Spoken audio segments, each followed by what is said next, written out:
गोल साहब, जाहिर है आप प्लेटफॉर्म से तहरीक इंसाफ के साथ खड़े हैं। पिछले दिनों आपने चार्टर पेश किया, आप इमरान खान साहब की रिहाई का भी मुतालबा कर रहे हैं, मगर साथ में आपने ये भी कहा था कि हम चाहते हैं कि जब एहतजाज हो इस तरीके से हो कि उसके असरात भी सामने आए। नुक्ताए उरूज चाहते थे इमरान खान साहब आज के दिन, नुक्ताए आगाज़ तहरीक इंसाफ ने कहा, मगर साथ में सलमान खान साहब ने कहा था एक मुसलसल एहतजाज है। आप अपने प्लेटफॉर्म से, क्योंकि आप मॉरल सपोर्ट दे रहे हैं, आज असद ज़ई साहब मौजूद भी थे, आप मुतमईन हैं कि सही स्ट्रैटेजी के साथ ये एहतजाज हुआ? क्योंकि रियासत ने वही किया जो उन्हें करना था, क्रैकडाउन किया, गिरफ्तारियां की, मगर क्या तहरीक इंसाफ की हिकमत अमली ठीक थी? शाज़ेब भाई शुक्रिया। जहां तक रियासत का ताल्लुक है, हुकूमत का ताल्लुक है, उनकी ख्वाहिश तो यही है कि इस मुल्क में अपोजिशन का वजूद ही ना रहे। चाहे तहरीक इंसाफ में अगर कोई प्रोग्राम रखना हो, कोई पॉलिटिकल एक्टिविटी रखनी हो, या कंबाइंड अपोजिशन ने अगर कोई अपना इजलास करना हो, तो उसके लिए भी होटल की बुकिंग्स कैंसिल करा दी जाती हैं। होटल पर प्रेशर डाला जाता है कि इनकी बुकिंग्स को कैंसिल कर दो। तो इससे तो हमें यही लगता है कि हुकूमत का जो गैर जमहूरी रवैया है, उसके अंदर एक कहीं ये ख्वाहिश छुपी हुई है कि इस मुल्क में अपोजिशन रहे ही ना। आज के दिन जब हम ये गुफ्तगू कर रहे हैं, तो इस वक्त आपने अपने इब्तदाई में भी जिक्र किया कि 9 के करीब जो लोग हैं तहरीक इंसाफ के, जो पार्लियामेंटेरियंस थे, जो सेनेट और कौमी असेंबली और सूबाई असेंबली से ताल्लुक रखते थे, आज इलेक्शन कमीशन ने रवायती अपनी फुर्ती दिखाते हुए उनको नाअहल कर दिया है, उनके नोटिफिकेशंस नाअहली के जारी कर दिए हैं। और याद रहे कि ये जो लिस्ट है, इसके अंदर आपकी अपोजिशन लीडर कौमी असेंबली भी शामिल है, आपके अपोजिशन लीडर सेनेट भी शामिल है, और आपके अपोजिशन लीडर पंजाब असेंबली भी शामिल है। तो यानी कि तीनों जगह पर आपने अपोजिशन लीडर का जो ओहदा है, उसके ऊपर जो लोग मौजूद थे, जो अपनी पार्टीज को रिप्रेजेंट कर रहे थे, आपने उस निजाम में से उन लोगों को फारग कर दिया। तो इससे ये अंदाजा लगाएं कि हुकूमत की तरजीहात क्या है। अब जो घुटन का माहौल है कि जिसके अंदर आप प्रोटेस्ट नहीं कर सकते, अपना प्रोटेस्ट रजिस्टर नहीं करा सकते, जहां पर पीका लॉज नाफिज कर दिए गए हो, मीडिया को न्यूट्रलाइज करने की कोशिश की जा रही हो, 26 कॉन्स्टिट्यूशनल अमेंडमेंट के जरिए जुडिशरी को न्यूट्रलाइज कर दिया गया हो, तो वहां पर अगर हम एहतजाज को नुक्ता आगाज ना कहें तो उसको क्या कहें? और ये एक जो अनड्यू प्रेशर क्रिएट कर दिया जाता है, और हुकूमत फिर सीना फुलाकर कहती है कि जी देखिए लोग नहीं निकल सकते। पूरा पाकिस्तान तो आप बंद कर देते हैं, कंटेनर्स लगा के बंद कर देते हैं, लोगों के घरों पे आप छापे मारते हैं, लोगों की तजलील करते हैं, चादर और चार दीवारी के तकद्दुस को पामाल करते हैं, और उसके बाद एक खौफ की कैफियत को, फिजा को बनाते हैं, और फिर कहते हैं कि जी देखें एहतजाज नहीं हुआ। तो अगर आपके अंदर इतनी कुशादा दिली है, अगर आप इतना डेमोक्रेसी के अंदर बिलीव करते हैं, तो लोगों को एहतजाज करने दें। आप लोगों को मत रोकें, लोगों के ऊपर मत सख्तियां करें। बाहर तौर ये जो अब सिलसिला अब जो चल पड़ा है, बहुत सी दीगर और भी जमातें तहरीके तहफ़्फ़ुज़ आइन के प्लेटफॉर्म पे इकट्ठी हुई हैं, हमने एक मुश्तरका एलामिया भी जारी किया है। अब हमने उस एजेंडा को हमने पूरा करना है। तहरीक इंसाफ ने, आपने उसमें प्रेस कॉन्फ्रेंस में भी एजेंडे को पूरे करने की बात की, तहरीक इंसाफ सड़कों पर आना चाहती थी। क्या आपके प्लेटफॉर्म से भी आप इस बात के हामी थे कि माहौल है, 5 तारीख को शुरू किया जाए, और जब तसलसल की और मुसलसल होने की बात सलमान खान राजा साहब कर रहे थे कि 5 के बाद 6 को उसका तसलसल नजर आएगा, या आप समझते हैं भी ज्यादा होमवर्क करने की जरूरत थी, या टाइमिंग देखने की जरूरत थी इस एहतजाज से पहले?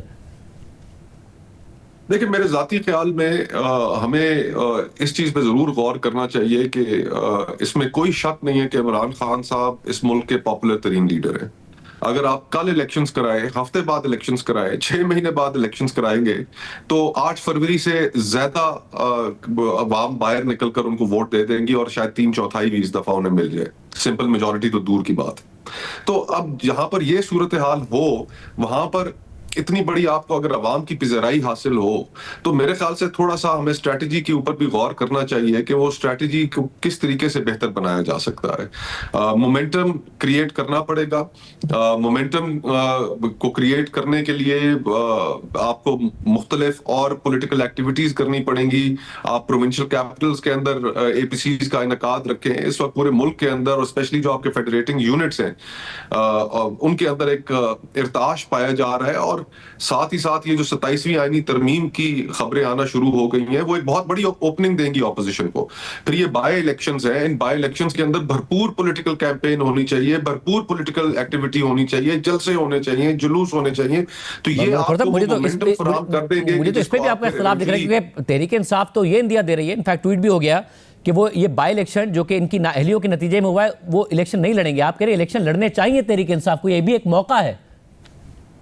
जी, हमारी एडवाइस तो उनको यही होगी कि ये मौका है कि देखें, अब 20 सितंबर को लाहौर के अंदर बाय इलेक्शन के लिए पोलिंग होनी है, इसी तरह वजीराबाद में पोलिंग होनी है, सियालकोट में पोलिंग होनी है।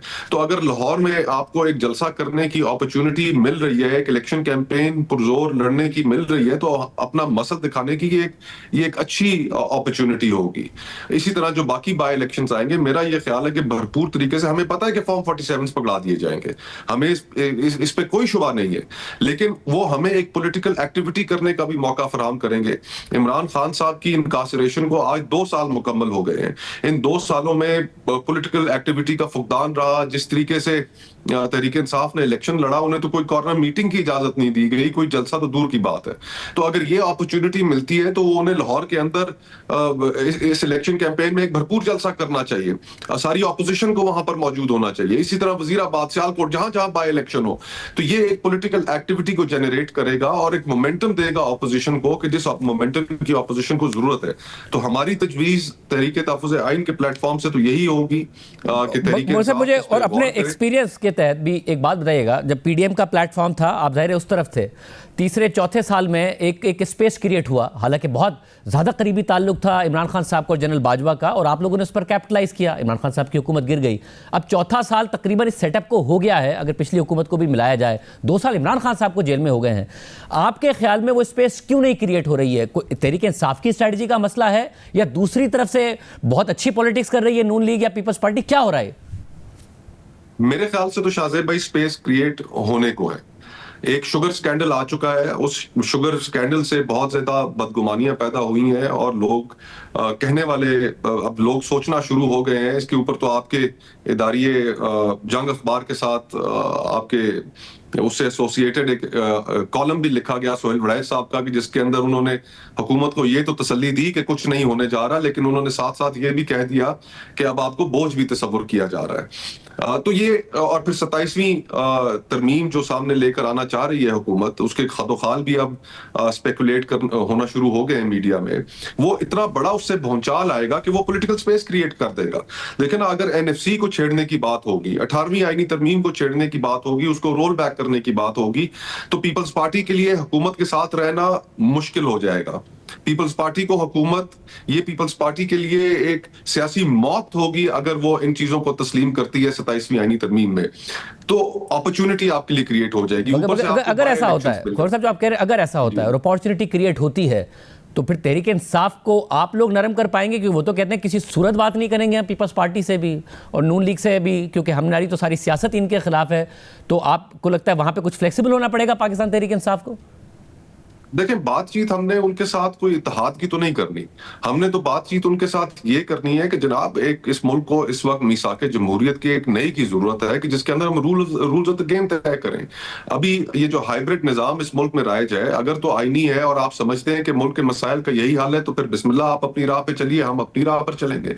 लेकिन इस मुल्क को अगर हमने आगे लेकर जाना है तो हमें अपनी गवर्नेंस ठीक करनी होगी।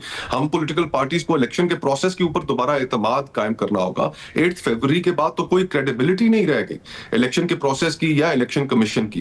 तो ये बहुत सी चीजें हमें आपस में करनी होंगी। ये एक सेटलमेंट, एक हीलिंग प्रोसेस इस मुल्क को चाहिए।